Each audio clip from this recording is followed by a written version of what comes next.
de las de economía popular y solidaria se fortaleció, y para eso incluso trabajó este Instituto de Economía Popular y Solidaria, que hablaba de negocios solidarios, hablaba de clientes, hablaba de socios, y no logró impulsar una cosa más importante. Hubo una suerte también de trampa jurídica, coincido con Diego que lo presentó con absoluta claridad, y se mantiene un limitado interés académico. No hay mayor interés en las universidades, quizás la Universidad Técnica Equinoccial, la Universidad Salesiana, algo tiene la Universidad Católica, la Politécnica del Chimborazo, y algunas cuestiones muy marginales. No se reflejó, por ejemplo, en un suficiente número de profesiones y de formación profesional para fortalecer desde el Estado a la economía popular y solidaria.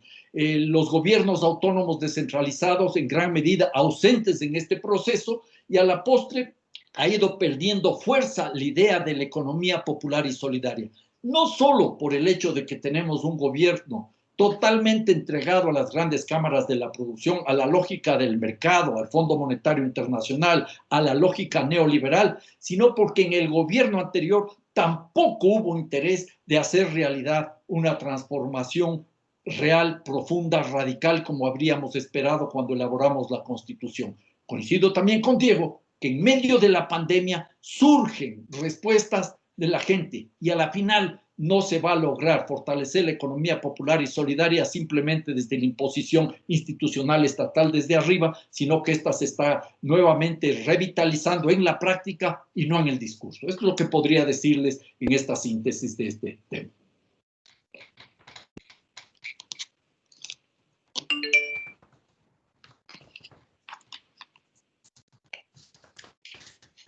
A Fernanda Wanderley, a Elena Mirati, a Rubén Daza, a Luis Ignacio Geiger, a Diego Mejía, a Alberto Acosta, por todos los aprendizajes y experiencias legislativas que nos han compartido. Quería abrir un espacio ahora sobre consultas y comentarios, para lo cual quiero dejar con ustedes a Raúl González, que va a moderar esta serie de interacciones, ¿no? Perfecto. ¿Se escucha bien, Eduardo? El tiempo. ¿Te escucho, Alberto? ¿Te escucho bien? No, soy quiero yo. Comentarles de que las preguntas. Sí, les quiero comentar de que las preguntas, consultas, comentarios los pueden dejar en el chat, ya, para que los vayamos revisando, ya, como está ocurriendo. Y alternativamente, para quienes tienen problemas con el chat, porque hay problemas técnicos con esta plataforma, pueden enviar a Raúl González a su número WhatsApp, más 569 9703 4924. 9703 4924. Por ahí, por ese medio, le pueden enviar también consultas o comentarios. Adelante, Raúl. Mira, yo tengo algunas cosas que habían llegado. Bueno, van a seguir llegando, no sé cómo, pero ordené algo que significa una pregunta para cada uno de los panelistas, cada una de los panelistas, y una pregunta que recoge varias cosas, que es una pregunta general.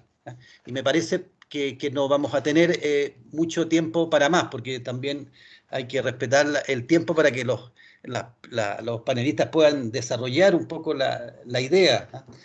Mira, en el caso de Fernanda Vanderlei, una pregunta es a propósito de cómo Fernanda, es lo que estoy interpretando de las preguntas, cómo Fernanda contó la emergencia del proceso boliviano, donde habla de una energía.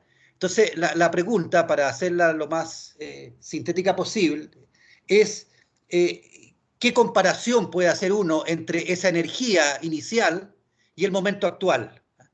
¿Cómo establecer si se consolidaron ciertas, por así decirlo, ciertas energías que están ahí flotando, o hay una situación que puede ser también de corrida de cerco, eso está mejor, más allá de la apariencia, o se produce un cierto, todo esto en relación a la idea de una economía plural, de una economía con sectores como el asociativo y el comunitario que se suponían que iban a ser fuertes.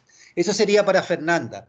En el caso de Elena y su relato de la situación o del proceso uruguayo reciente, si pudieras precisar un poco más o profundizar un poco más entre las tensiones entre el cooperativismo y, llamemos, la nueva economía social solidaria. ¿Dónde dirías tú que en el caso uruguayo se ubican esas tensiones? ¿Cuál fue el proceso de intentar resolver algunas de esas tensiones que permitieran llegar a ciertos resultados eficaces, por lo menos?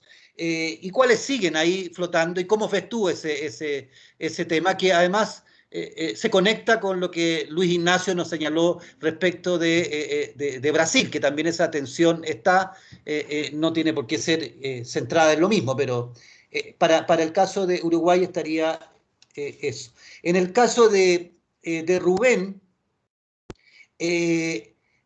dado que es un hecho interesante y también por eso lo invitamos, que es un proceso de ley provincial que se construye, que muestra en alguna medida las puertas o las ventanas que se abren en estados un poco más federales, aunque hay autores que señalan que federales o no, América Latina igual se centralizó en el siglo XX. Pero el proceso que nos cuenta es un proceso, por ejemplo, como decía Eduardo, poco imaginable en Chile, ¿eh? Poco imaginable. Entonces, la pregunta es, a propósito de ese proceso, ¿qué elementos comunes, diferentes, ves tú entre el proceso que se inició o la ley provincial construida y en proceso, en el caso de Jujuy, con otras que nombraste también en tu ponencia, respecto de Mendoza, de Neuquén, donde también había una cierta... ¿Qué cosas tienen de diferencia y de común? ¿Ah? Y si se puede hablar, o se podría hablar en Argentina de un cierto proceso provincial de emergencia de leyes provinciales de fomento de la economía social y solidaria. En el caso de Luis Ignacio Geiger y del caso brasileño, si pudieran contarnos a su modo de ver, según su punto de vista, cuál es la principal experiencia, las principales políticas, la principal enseñanza que él saca de la Secretaría Nacional de Economía Social y Solidaria en su periodo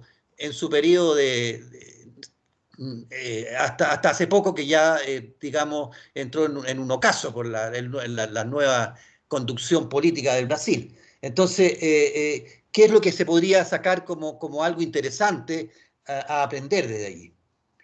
En el caso de Diego, si pudiera precisar un poco más qué factores que pueden estar en el campo de la economía política o de otros factores que él nos explicará, por qué se produciría esa inflexión. Él no usó la palabra inflexión, usó otra, pero que no recuerdo, que es el pasaje, por así decirlo, de una institucionalidad más de fomento propiamente tal a otra más punitiva, en el caso de Ecuador. ¿Cuáles son los factores ahí que inciden en ese pasaje?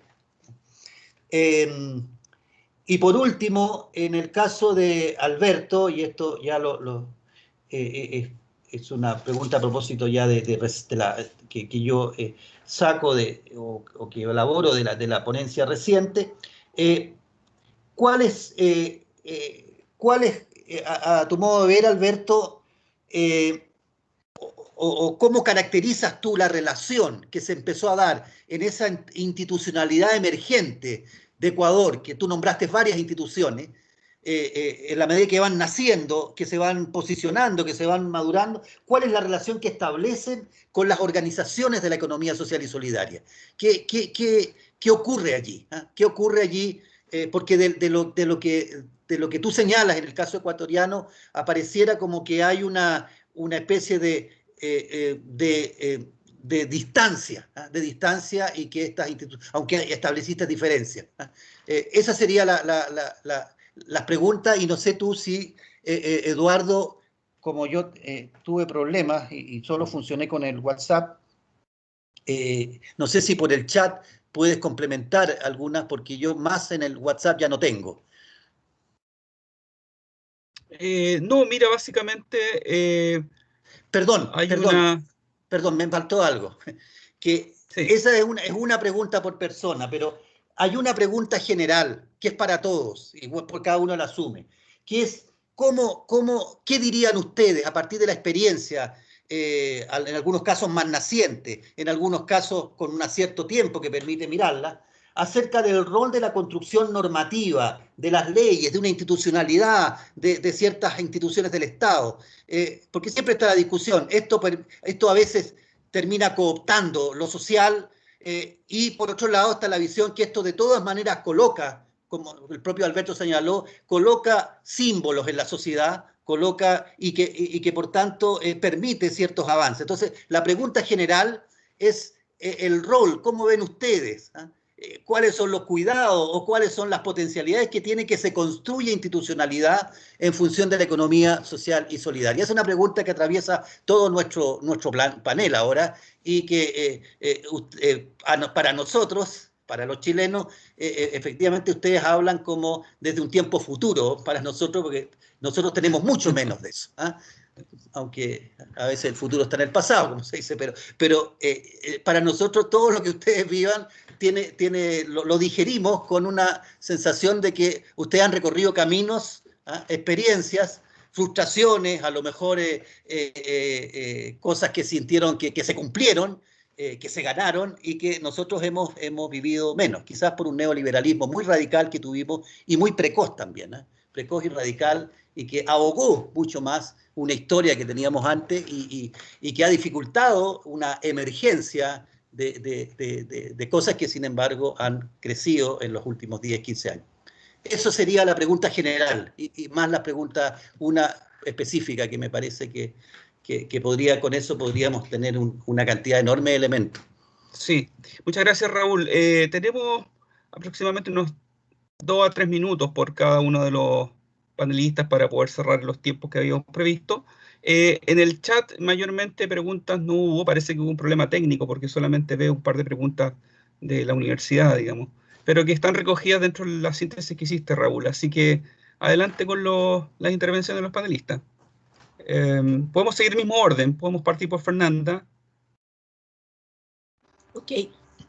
La experiencia boliviana es la experiencia confusa de entender, ¿no? Y confusa de vivir también, porque tuvimos efectivamente un gobierno que canalizó esa energía social muy potente y con una demanda clara de una nueva constitución que realmente refunde y proponga un nuevo Estado y una nueva economía, ¿no? Una otra economía. Y que siguió, se aprobó una constitución que es muy progresista, se aprobaron varias leyes, se respondieron a las demandas de los actores que apoyaron el proceso, pero la mayoría de estas leyes y mucho de lo que está en la Constitución no fue efectivamente aplicado, ¿no? Y se siguió un modelo tradicional, solo que con la diferencia de una participación mucho más fuerte del Estado, pero un modelo extractivista.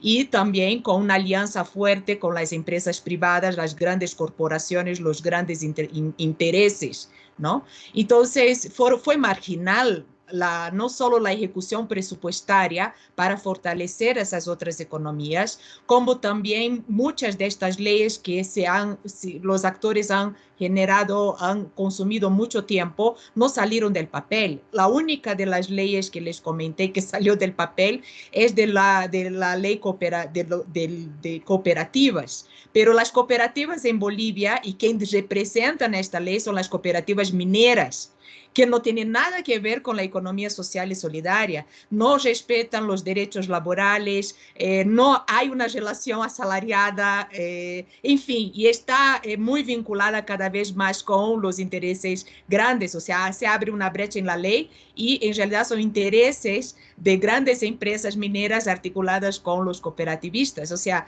Las otras no salieron del papel, no llegaron a ser reguladas, no llegaron realmente. Entonces, hay varios programas, pero son fragmentados y irrisorios. Entonces, y eso genera una confusión porque tienes un discurso, tienes una constitución, tienes leyes muy progresistas, pero la práctica va por otro camino.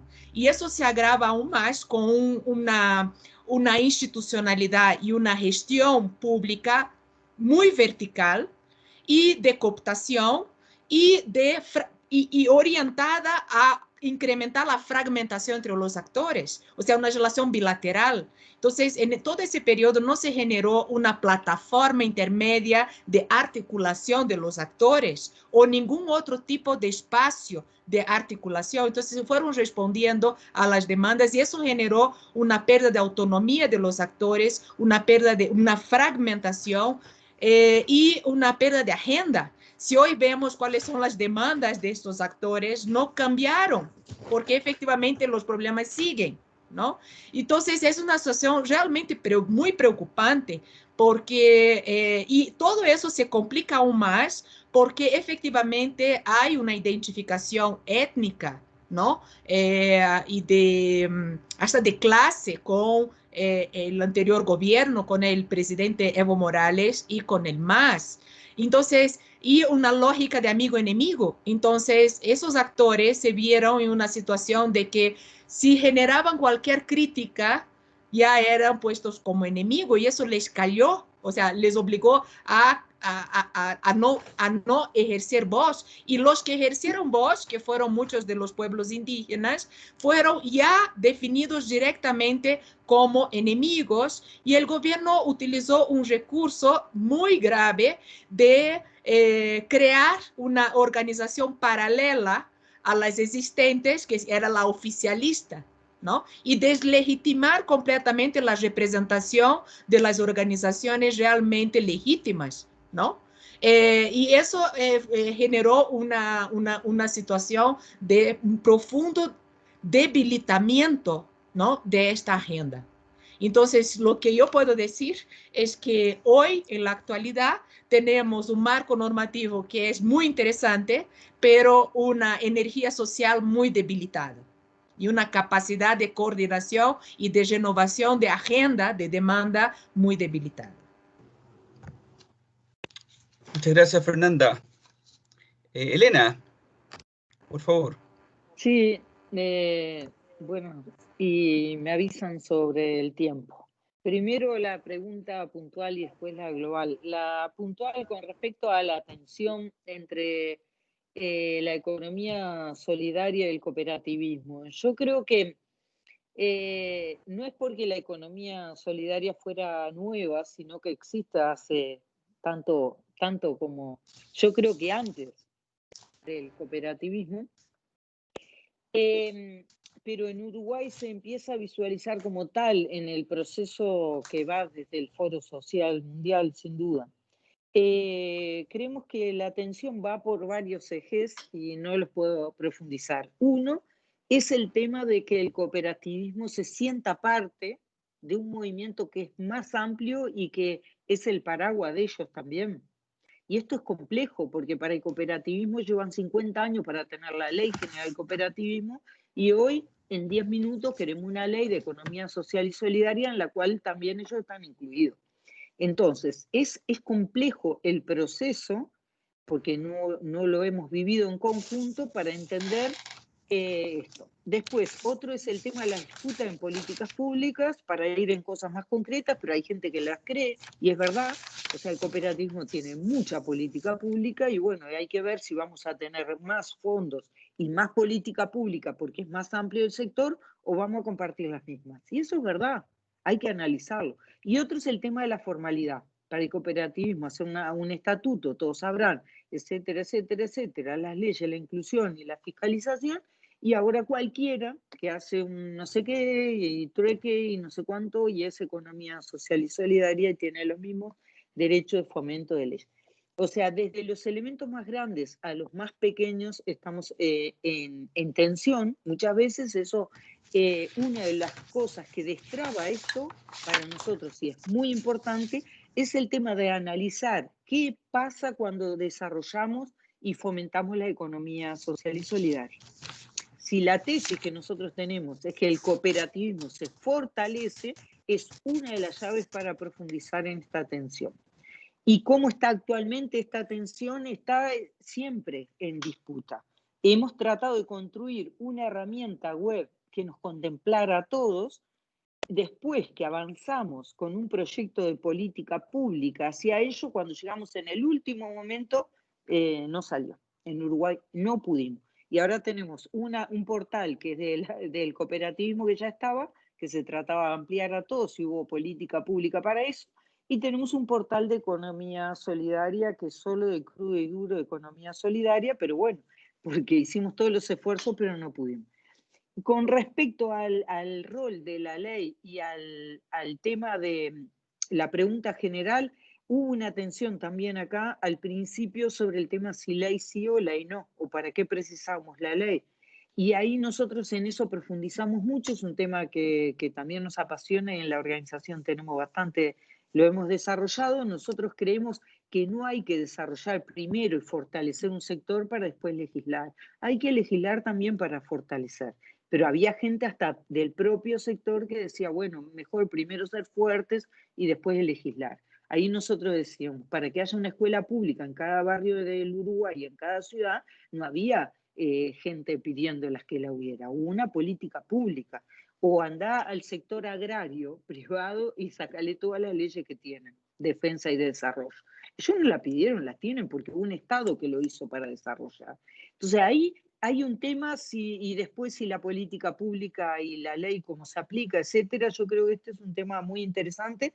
Por eso nosotros llamamos a seguir construyendo en la legislación, a construir nuevos proyectos de ley y leyes que modifiquen cosas concretas como lo que proponíamos de la ley del Día del Consumo Responsable. Además, para apropiarnos, y termino con este tema, remarcando la propuesta, porque creemos que el día de mañana el consumo responsable va a ser comprar un McDonald's que tenga una ramita verde. Entonces, creo que hay que darle contenido desde esta mirada a algunos términos y hay que hacer política pública hacia ellos.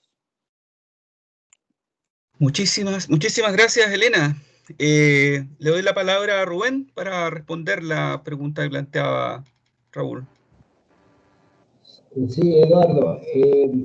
Bueno, con respecto a la pregunta particular de las leyes provinciales, casualmente las leyes provinciales están puestas en Cuyo, en Mendoza, Río Negro y Neuquén, que son provincias vecinas que tienen, y la provincia de Buenos Aires. Yo creo que la principal diferencia un poco tiene que ver con lo que decía Alberto Acosta. Jujuy es la provincia más andina de la Argentina, no solo por sus límites, con quien tenemos de vecino, toda la característica de nuestra gente es muy parecido a Ecuador, a Bolivia, a Latinoamérica profundo, digamos. Entonces, acá la economía solidaria existió siempre.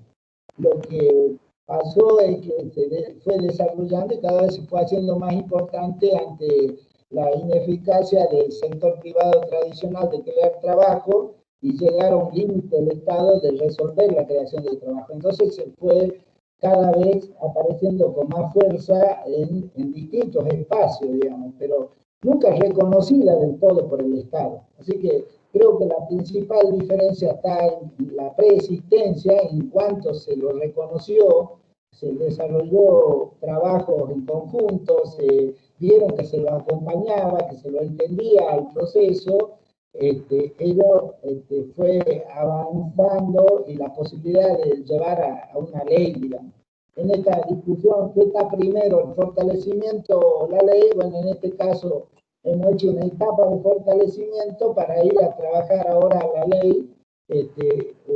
Eso es un poco. Y para mostrar, digamos, cómo está la situación nacional, fíjense ustedes datos concretos. Cuando largaron el IFE, que es el ingreso familiar de emergencia acá en Argentina por la pandemia, que tenía primero la intención de ocuparse de la economía popular y solidaria, después terminó siendo más amplio. En 3 semanas se inscribieron 11 millones de personas. 11 millones terminaron siendo beneficiarios casi 9 millones.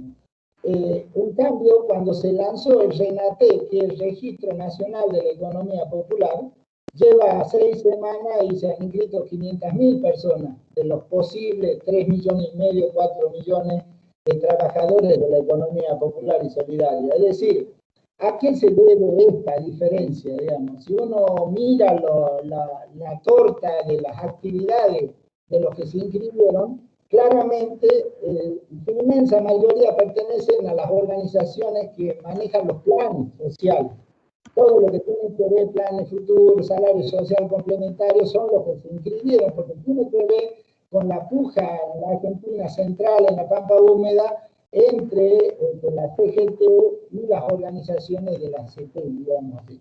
Y por último, otra cuestión que tiene que lo que planteaba Alberto Acosta, lo que está pasando en la pandemia. También se puede ver con números, digamos, cómo está de activa la economía solidaria con respecto por ahí a las pymes tradicionales. Hoy las más complicadas están siendo las pymes tradicionales y hay un sector importante de la economía solidaria con capacidad de innovación, de pequeñas inversiones, aprovechando lo que es el mercado de cercanía, la personalización de los productos y los servicios, la imposibilidad que lleguen productos de otros lugares, el tema de alimentos especial, que está dando una ventaja. Y en eso se puede ver los números. El Banco Mundial sacó, y con esto termino, un dato a junio del 2020, comparando el 2019 y a junio del 2020, los asalariados, que en 2019, bajo la línea de pobreza, tenían un 17%.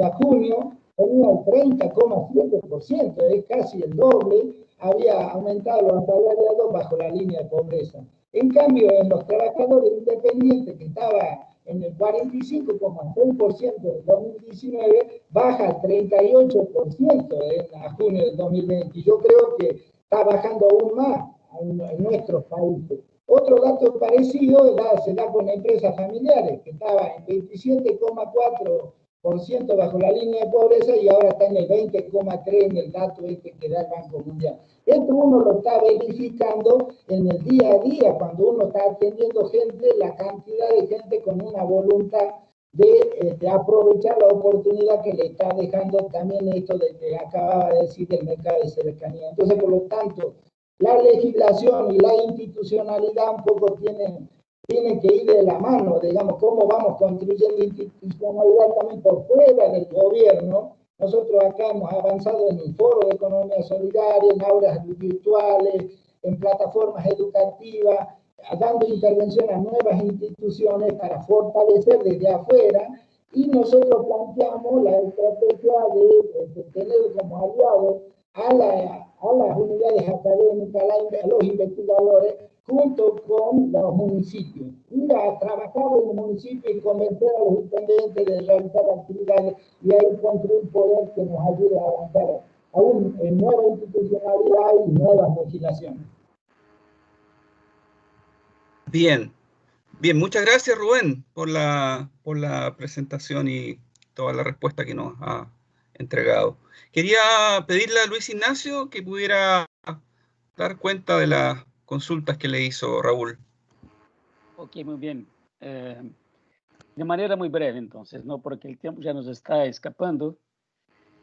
Yo diría, hay muchas cosas que se podría comentar de las políticas de las SENAIS, pero me gustaría más subrayar un aspecto que quedó más implícito, que es el hecho que se ha generado un proceso social de reconocimiento de los distintos sectores, actores, de personas, finalmente, de personas, de individuos, de hombres y mujeres, en los varios rincones del país. Eso se ha dado y ha amplificado a lo largo de 10 años la visión que se tenía de las economías, de las raíces, los orígenes y de todo lo que tiene que conformar, ser reconocido para poder actuar en un sistema democrático. Eso me parece que ha sido una gran realización de la Secretaría, sobre todo por por intermedio de los dos mapeos nacionales que han sido movidas muy fuertes, ¿no? Que se han dado en Brasil.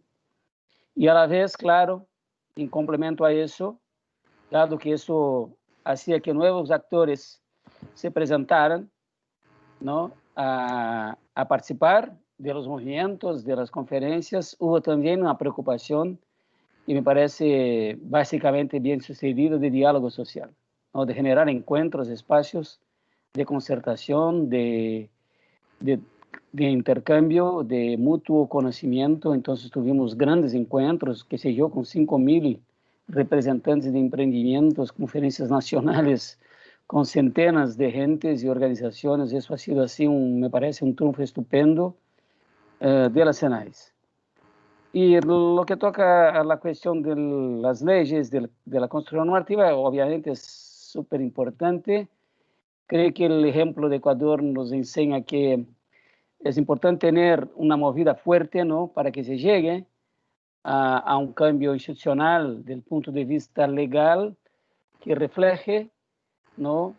Lo nuevo que tiene esas iniciativas, pero claro que eso después se puede perder, ¿no? Se puede perder. Hay que sostener las leyes, el marco normativo puede paralizarse y no hacer gran diferencia si no hay ahí un movimiento político articulado que lo mantenga. Y otro riesgo, que eso es la experiencia de Brasil que nos enseña con el cooperativismo, es que uno puede lograr un cuadro legal a un dado momento y después agarrarse de tal modo a este cuadro legal que se vuelve refractario, muy resistente o hostil a cambios en ese mismo cuadro legal, ¿no?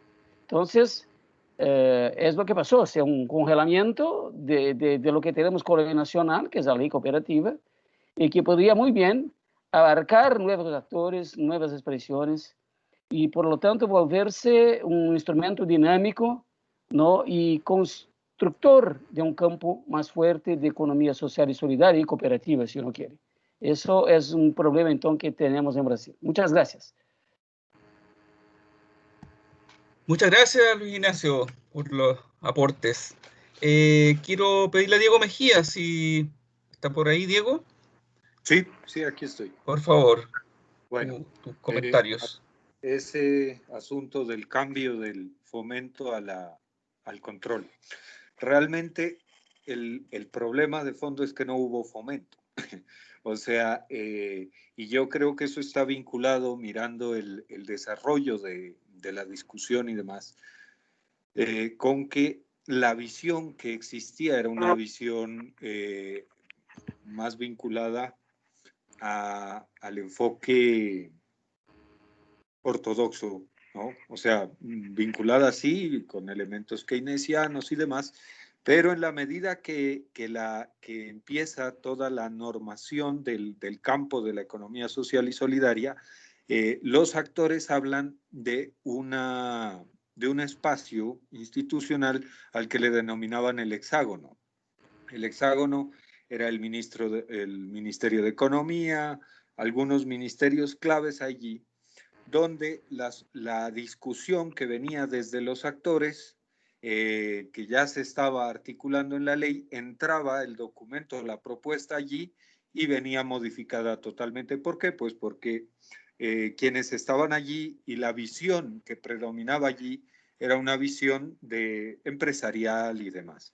Entonces, las partes claves que los actores intentaron posicionar y demás, pues las fueron eliminando. Entonces, esa parte en la que efectivamente se mostraba como un gobierno alternativo, en la práctica distaba de lo alternativo porque predominaba una visión más empresarial, vinculada a los intereses de ciertos sectores, y que le hizo mucho daño en últimas, limitó el alcance que se podía llegar a tener con la ampliación y otro tipo de políticas que permitan que la cuestión de la economía social y solidaria se desarrolle, ¿no? Entonces, ese fue uno de los asuntos. El otro es que, igual que mencionaba en su exposición, Alberto, ¿no? El código el COMIF, el Código Monetario y Financiero, termina controlando al sector de las finanzas solidarias y termina imponiendo los intereses de los grandes. Entonces, el problema ha sido que en la visión que se tiene del campo, predomina la visión de los grandes, de los empresarios o del sector financiero, y por esta razón se termina imponiendo una serie de condiciones que no han sido favorables, ¿no? Y respecto a qué se puede decir del rol de la discusión para la construcción normativa, yo creo que no hay que dejar de discutir lo que mencionó hace un momento Ignacio también o sea, la cantidad de encuentros, de formas que se dan, de lo que la gente está haciendo, ¿ya? Pues justamente yo creo que el papel ahorita para la normativa, en el caso de aquí, por ejemplo, es claro que uno de los problemas fue que la gente que estaba en el campo y conocía la realidad planteó una serie de elementos que van después a un medio donde la discusión en la asamblea o en otra serie, sobre todo para la ley, la dan personas que no conocen el sector o que tienen una serie de intereses con otros vínculos ahí, y eso termina afectando. Entonces, yo creo que ante eso es estar muy alertas y meterle mucho el hombro, y también este acompañamiento político. Sí, efectivamente se puede ganar en el papel, pero sin actores políticos bien dispuestos y bien alertas, las cosas no van a avanzar. Esa sería. Gracias. Muchísimas gracias, Diego. Bueno, para cerrar, Alberto Acosta, por favor, tus comentarios, tus réplicas. Bueno, luego de haberles escuchado las intervenciones, habría mucho que decir y me siento muy motivado de poder participar de alguna manera, contribuyendo para este debate constituyente chileno que nos llena de esperanza. Empiezo expresando una aspiración, un sueño. Si el neoliberalismo empezó en Chile, esperemos que también muera en Chile y que comencemos a construir otra América Latina. Lo digo de corazón porque me motiva el proceso chileno. He estado con ustedes a fin del año pasado en las calles caminando y eso me motiva. Pero permítanme un par de reflexiones muy puntuales. Cuando nosotros planteamos en la Asamblea Constituyente esto de una economía social y solidaria y un puesto específico para la economía popular y solidaria, lo hicimos también desde una reflexión de la economía.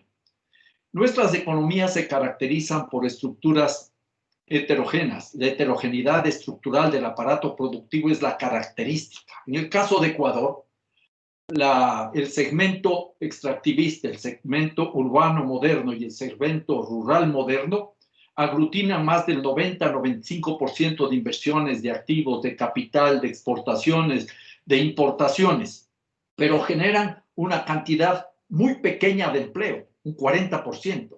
El sector tradicional urbano y el sector tradicional rural generan el grueso del empleo. Entonces aquí nosotros planteábamos la necesidad de una transferencia intersegmental de recursos y un mecanismo para integrar en toda la economía a estos segmentos tradicionales que no tienen capacidad de acumular, tienen una enorme productividad del capital, pero no tienen capacidad de acumular porque viven de la subsistencia. Entonces, detrás de esto nos llevaba a nosotros a hacer un cambio sustantivo, no solo simbólico. La economía popular y solidaria, esta de la mayoría de la población, tiene que ser parte de la gran economía, por ponerlo de alguna manera. Había que sacarla del Ministerio de Bienestar Social. Ese fue el mensaje. Y a eso llegábamos con una enorme fuerza dentro de la Asamblea y fuera de la Asamblea, ¿ya? Pero en la práctica no hubo nada de eso.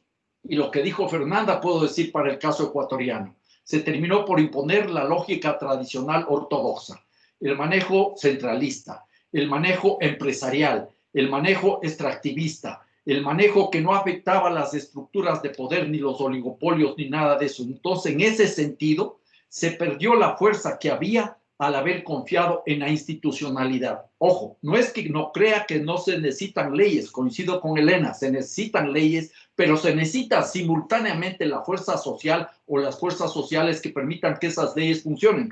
Tener una buena constitución, si la gente no entiende que la constitución es, por un lado, un proyecto de vida en común a construir, y por otro lado una caja de herramientas con derechos y obligaciones que sirven para esa construcción democrática de una sociedad democrática, estamos equivocados. En ese contexto me parece a mí que es fundamental hacer la lectura. Y termino con una simple reflexión que ya lo señaló Diego. En la práctica en el Ecuador no hubo un intento de fomentar esta economía popular y solidaria y de integrarla en la gran economía. Lo que se hizo es manipular esos sectores, subordinar esos sectores y controlar esos sectores. La Superintendencia de Economía Popular y Solidaria no dio paso al control y a la regulación, fortaleciendo desde abajo, por ejemplo, el cooperativismo, sino controlándolo desde arriba. Y eso a la postre puede ser necesario en alguna medida, pero es insuficiente y puede ser contraproducente. A la postre lo que hemos visto nosotros es que este discurso de la economía popular y solidaria ha perdido fuerza, lo cual no quiere decir que la realidad de la economía popular y solidaria no esté todavía presente.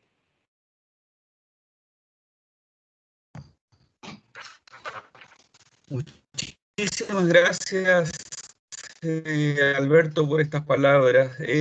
Raúl, ¿tú quieres dar algunas palabras de cierre antes de que yo haga la Raúl? ¿Aló, Raúl? ¿Escuchas? Solo dar, hemos estado unas buenas horas, pero creo que han sido muy, muy interesantes, muy útiles, han tenido razón y sentimiento, y me parece que hemos cumplido desde el punto de vista de nosotros. Les agradecemos mucho porque hemos aprendido, y creo que lo que sugería Elena de algunas conversaciones más sistemáticas sobre puntos que vayamos definiendo como puntos centrales, me parece que pueden ser muy útil, ¿ah? Y que construyen también otro tipo de globalización, ¿ah? Que es necesario que aumentemos esas redes. Pero yo por lo menos me voy muy contento, no sé si hay que decir me voy ahora, pero me voy muy contento de esta... Creo, les agradezco mucho los esfuerzos, porque detrás de cada ponencia hubo un esfuerzo de síntesis y de tratar de decir lo que les parecía lo principal. Agradecemos mucho eso, y ya me están llegando algunos WhatsApp de gente de la red, de si esto lo vamos a publicar, así que, porque estamos, como dice Alberto, en medio de un proceso instituyente, o que puede tener grados altos de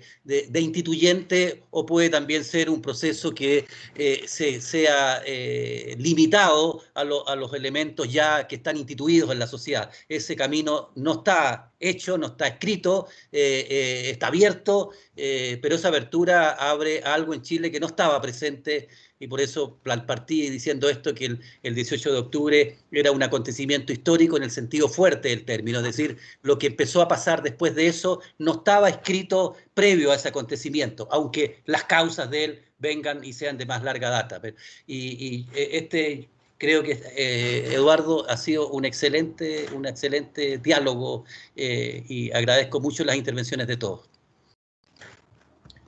Adelante. Bien, muchas gracias, Raúl. A nombre de la Red Universitaria de Economía Social Solidaria de Chile, de la Universidad Católica del Maule y de la Universidad Academia de Humanismo Cristiano, queremos agradecer a cada uno de los panelistas por su tiempo, sus valiosas reflexiones, que sin duda nos van a aportar perspectivas muy importantes para el proceso constituyente que estamos iniciando, que creemos que partió en octubre del año pasado, en realidad, y que tendrá su primer hito formal en el plebiscito fijado para el próximo domingo 25 de octubre. ¿Ah? Ahí vamos a estar por vía medios internacionales sabiendo de nosotros, ¿no?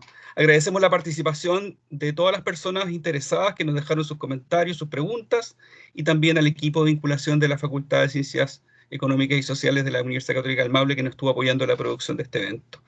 Queremos reiterar la invitación al Congreso de Economía Social y Solidaria para el año 2021, 10 y 11 de junio, a quienes estén interesados en inscribir los simposios. Quería aclarar que no solamente estamos pensando en simposios de investigadores académicos, sino también las propias organizaciones que puedan inscribir sus conversatorios, sus simposios en este congreso. Y colgándome de eso mismo, quiero responder a la propuesta de Elena.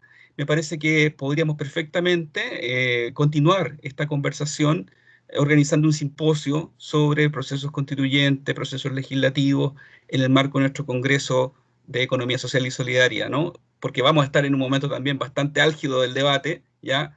Creemos que ganamos por 80% ahora a fines de octubre y vamos a estar inmersos en la discusión constituyente plena. ¿Ah? Así que yo creo que recogiendo el punto de Elena, podemos perfectamente organizar un simposio sobre esta discusión legislativa y de políticas públicas en América Latina. Bueno, sin más, muchas gracias compañeros, compañeras. ¿Ah? Excelente conversación. Que estén muy bien todos y nos estamos encontrando prontito. Van a ser de nosotros. Gracias también, muy buenas tardes. Que estén muy bien. Un abrazo. Bueno, un abrazo a todos. Un abrazo a todos, un gusto verlos. Hasta luego. Saludos. Mucha suerte. Es un abrazo. Muchas gracias. Abrazo a todos.